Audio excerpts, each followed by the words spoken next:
একটি ঘর বানিয়ে দিও, একটি ঘর বানিয়ে রেখো।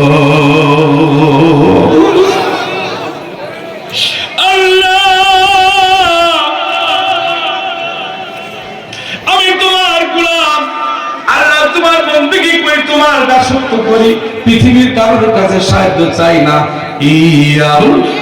ইয়াকা না'বুদু ওয়া ইয়্যাকা নাস্তাঈন।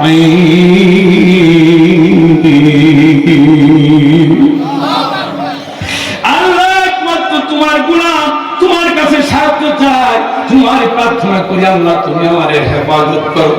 আল্লাহ আমি যে মৃত্যুবরণ করবো, এত কষ্ট দেবে আমি সব মেনে নিয়েছি, কিন্তু আল্লাহ মরণের সময় মৃত্যু হওয়ার পরে তুমি তোমার জান্নাত আমার জন্য, আমি আসিয়ার জন্য একটি ঘর বানিয়ে রেখো।